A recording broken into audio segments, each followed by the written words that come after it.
నమస్కారం గురుగారు. శ్రీమాత్రే నమః. గురుగారు అడగగానే మా స్టూడియోకి విచ్చేసినందుకు చాలా సంతోషాలు. సో ఫస్ట్ ఏంటి అంటే శత్రువులని నాశనం చేసే బగ్లామూత్కి అమ్మవారి అసలు రహస్యం గురించి చెప్తారా? అలానే అమ్మవారిని స్వాధీనం చేసుకోవాలి అన్న, అమ్మవారి అనుగ్రహం పొందాలి అన్న చేయాల్సిన విధి విధానాలు ఏంటంటారు? తప్పకుండా. యా దేవి సర్వభూతేషు శక్తి రూపేణ సంస్థిత నమస్తస్యై నమస్తస్యై నమస్తస్యై నమో నమః. అమ్మవారంటేనే సకల శక్తి స్వరూపిణి, లోకోద్ధారిణి, జగజ్జనని అని మనం పిలుస్తూ ఉంటాం. అట్లాగా అమ్మవారిని నవదుర్గల రూపంలో, అష్టలక్ష్ముల రూపంలో, ఈ రకంగా వివిధ రూపాలలో అమ్మవారిని మనం కొలుస్తూ ఆరాధిస్తూ వస్తున్నాం.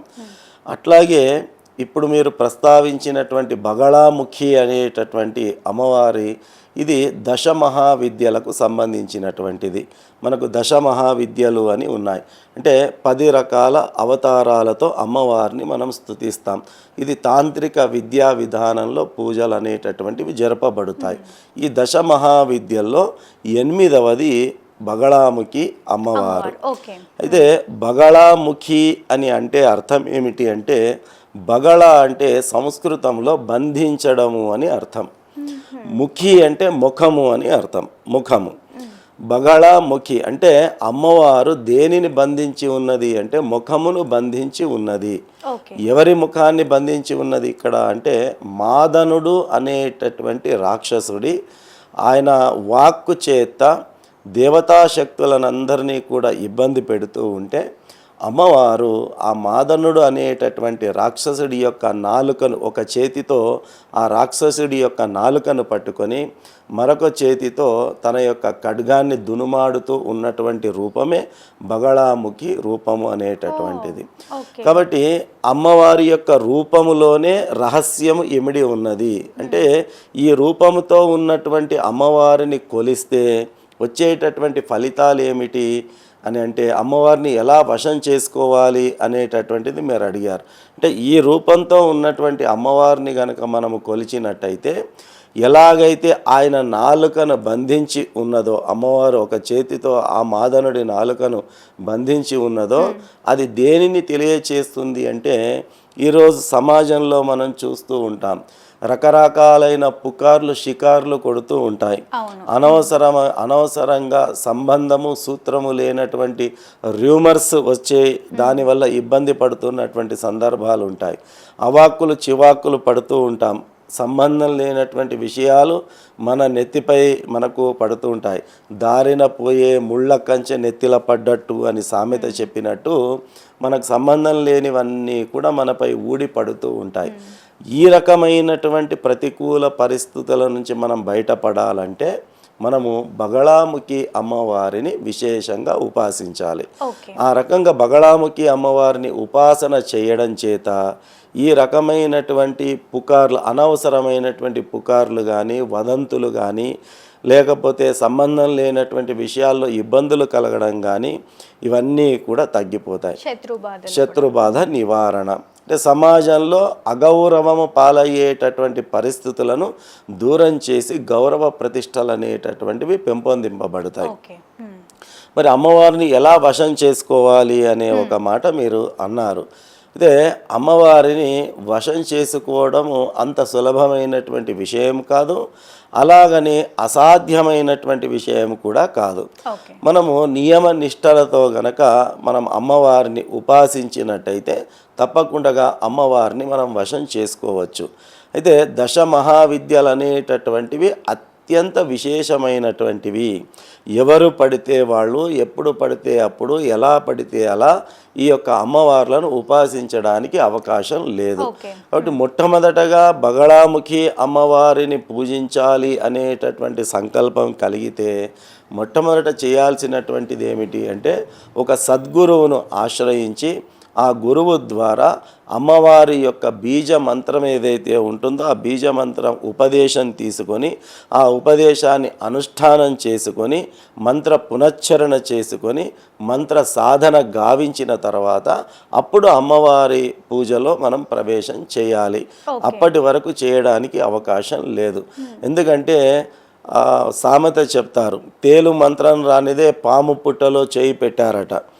తేలు మంత్రమే రాదు, కానీ వీడు ఏకంగా పోయి తన చేతి పాము పుట్టలో పెట్టాడు. ఇక పాము మంత్రం ఏం చెప్పగలుగుతాడు వాడు?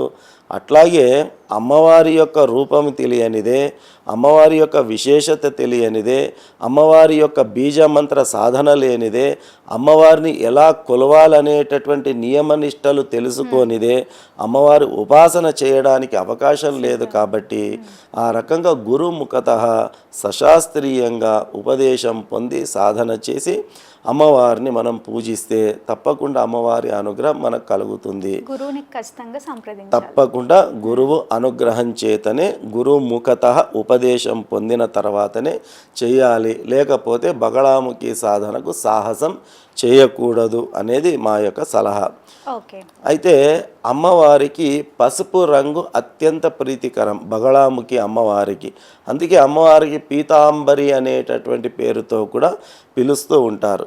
కాబట్టి అమ్మవారి ఉపాసన చేయదలిచినటువంటి వాళ్ళు హరిద్రా వస్త్రములు అంటే పసుపు రంగు వస్త్రములను ధరించి ఆ రకంగా అమ్మవారిని ఆ దీక్షా వస్త్రాలతో అమ్మవారిని మనము సేవించాలి.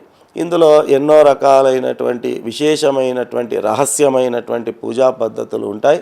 కాబట్టి అవి కొన్ని మంత్రాలు కానీ ఆ క్రియలు కానీ బాహాటంగా చెప్పడం అనేటటువంటిది కూడా నిషిద్ధము. కాబట్టి గురుముఖతః గురువును సంప్రదించి, గురువును ఆశ్రయించి, గురు శుశ్రూష చేసి అమ్మవారి యొక్క సంపూర్ణ ఉపదేశము పొందిన తర్వాత అమ్మవారి సేవను చేసి అమ్మవారి అనుగ్రహానికి పాత్రలు కావచ్చు. బగళాముఖి ఉపాసన చేయడం ద్వారా లేదా తెలిసినటువంటి వాళ్ళతో, అందులో ఉద్దండులైనటువంటి పండితులతో ఈ బగళాముఖి పూజ లేదా బగళాముఖి హోమం కనుక చేయించినట్టయితే, ప్రత్యేకించి ఇది శత్రుబాధ నివారణకు సంబంధించినటువంటిది కాబట్టి శత్రుబాధ లేదా వదంతులు ఇవన్నీ కూడా ముఖ్యంగా ప్రముఖమైనటువంటి రంగాల్లో ఉన్నటువంటి వాళ్ళు, అది సినీ రంగం కావచ్చు, మీడియా రంగం కావచ్చు, రాజకీయ రంగం కావచ్చు, ఈ రకమైనటువంటి ప్రముఖ రంగాలలో పనిచేస్తున్నటువంటి వాళ్ళు ఎవరైతే ఉంటారో వాళ్ళకు బగళాముఖి పూజ హోమము అత్యంత విశేషమైనటువంటిది. బగళాముఖి అమ్మవారిని విశేషంగా అర్చించి ఆ పూజా హోమాదులు కనుక చేయించుకున్నట్టయితే రాజకీయ రంగంలో వాళ్ళకు వచ్చే అడ్డంకులను తొలగించుకోవచ్చు. మీడియా రంగంలో ఉన్నటువంటి వాళ్ళు వాళ్ళకు ఉన్నటువంటి కాంపిటీషన్ కానీ శత్రుబాధలు కానీ వాటిని దూరం చేసుకునే అవకాశం ఉంటుంది. ఈ మధ్యకాలంలో ఏ ఫీల్డ్లో చూసుకున్నా కూడా కాంపిటీషన్ ఎక్కువగా, తప్పనిసరి. అవునమ్మా, ఎందుకంటే మొట్టమొదట వచ్చేదే శత్రుబాధ. ఎందుకంటే ఇప్పుడున్నటువంటి కలికాలంలో వ్యక్తికి ఎదుటి వాళ్ళు ఎదుగుతూ ఉంటే సహించేటటువంటి శక్తి కరువైపోయింది. సహనశీలత, సహనశక్తి అనేటటువంటిది కరువైపోయింది. మన పక్కనే ఉండి మన స్నేహితుల్లా నటిస్తుంటారు, కానీ మనం ఎదిగితే మాత్రం ఆ పక్కనున్న స్నేహితుడు అని భావించేవాడు కూడా సహించడు. అలాంటి మానసిక దౌర్బల్యం కలిగినటువంటి సమాజంలో మనం జీవిస్తున్నాం. కాబట్టి ఇటువంటి పరిస్థితుల్లో ఇలాంటి బగళాముఖి అమ్మవారి విశేష అర్చన పూజ హోమాదులను కనుక చేసుకున్నట్టయితే ఈ రకమైనటువంటి సమస్యల నుంచి విముక్తిని పొందేటటువంటి అవకాశం ఉంటుంది. తప్పకుండా గురువుగారు, ధన్యవాదాలు. శ్రీమాత్రే నమః.